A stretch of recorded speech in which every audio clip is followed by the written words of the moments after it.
Hello everyone, Helvian here. We are back with Kagurabachi. Um volume 8, right? 8. I believe this is I don't have volume names now. Or volume titles. I'm just reading the chapters in Manga Plus, but that's fine. It's volume 8. This is an interesting volume. The series is adding some more complexity to things, which I think is good.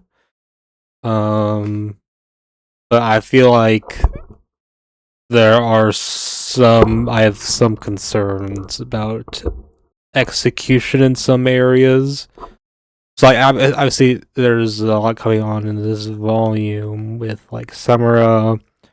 You get a lot of backstory for Samura, and his daughter Iori, right? Iori, think that's how it's pronounced. It's a manga, we don't hear it pronounced, but I'm assuming it's Iori. Um, but anyways, yeah, but maybe get like a battle, where like the Hishaku, um, tried to attack her, and um, Chihiro battles back, with like the gang, like the Samura, his like comrade, other former comrades, I guess. Like that were good. The only ones that they could move without a sound, those guys. They also battle the Shaku and stuff. Um, but that's not too crazy. I mean, there were some good moments there, like with the elevator, like them coming out of the elevator and then launching at each other. That was kind of cool. Although it was kind of awkward having them getting into the that situation in the first place. Also, it's like this weird thing. Where it's like, oh, they're like prodigies, geniuses in sword play. Um, after like having a few pages dedicated to talking about how, oh, he's using an unorthodox sword play method. Like, okay, um, I don't think that's that noteworthy, but okay, it's fine.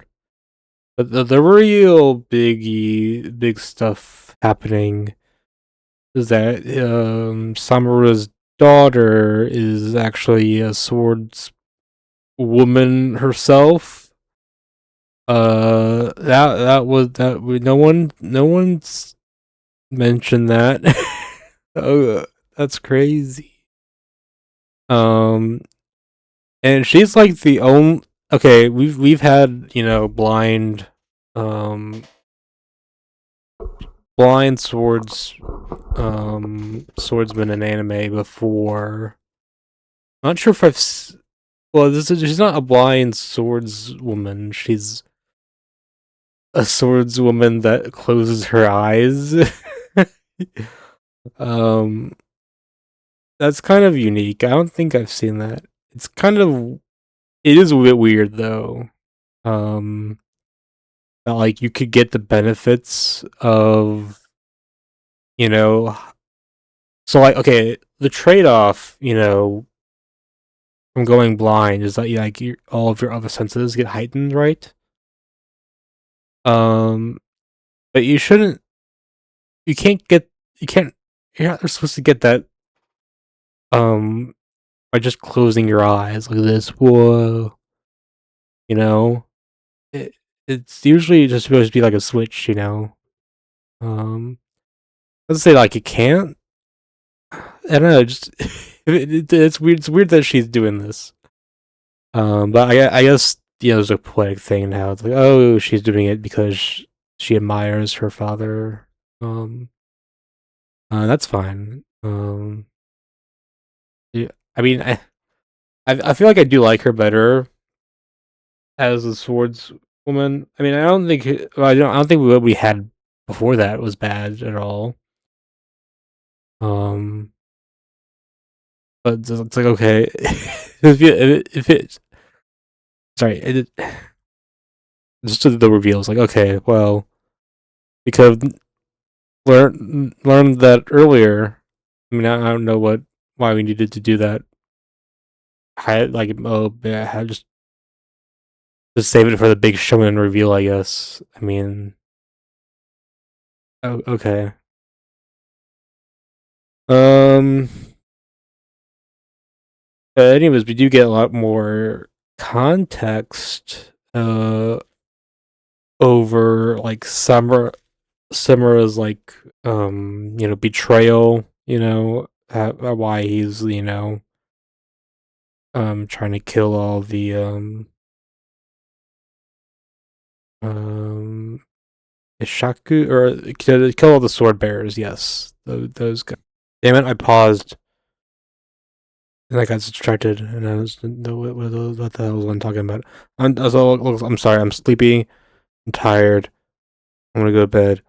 Um, but I also like getting videos out. Um, God damn it.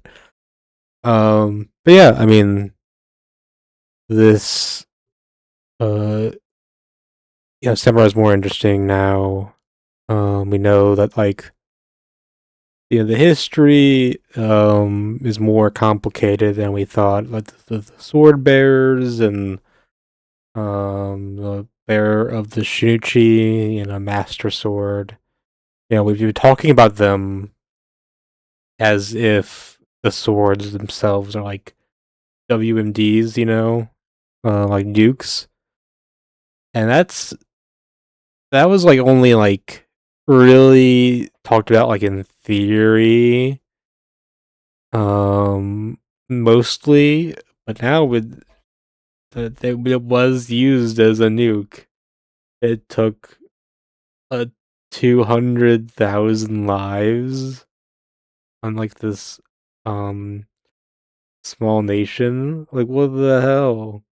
That's cool. Um, so it's like okay, well, this guy went that guy the guy who did that, he went a bit crazy. But we stopped him. But it's always possible that it could happen again, even if it's unlikely. Tiki, trust us. Uh, there's a small chance, possibility, uh, that the nuke goes off again. So, I mean, yeah, it's definitely understandable why Samura is this way. You have to respect the dedication because him succeeding means he will die because they can't kill the master sword, the Shinuchi, the sword bearer, without all the rest of the sword bearers dying.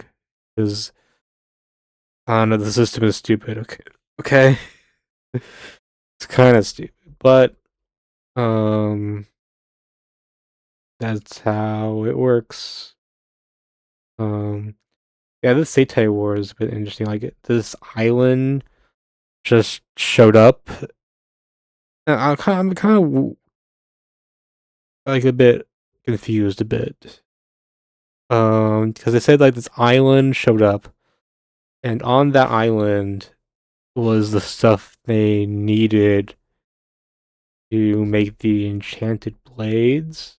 Okay, that I can understand all of those words. That makes sense. Let me scroll through. Find that spot. Um, yes, the Seitei War um started when they invaded. Um, oh, here we go. It's actually in the first chapter in this volume. Um, 22 years ago, there's a small island called Shokoku appeared in the southeast seas. Along with it, had 10 seki, the raw material of the trinity blades. That material originated there. The inhabitants were naturally immune to it. They could handle it without their body's explosion. And then the invasion happened. And then 1 year and 5 months later, uh, Kunishige Rokuhira forged the ancient. So it's like, how did they get their hands on the material? I don't. Well, I guess they in the invasion they stole some, but if there was this invasion, they would be their home turf would be on a different place,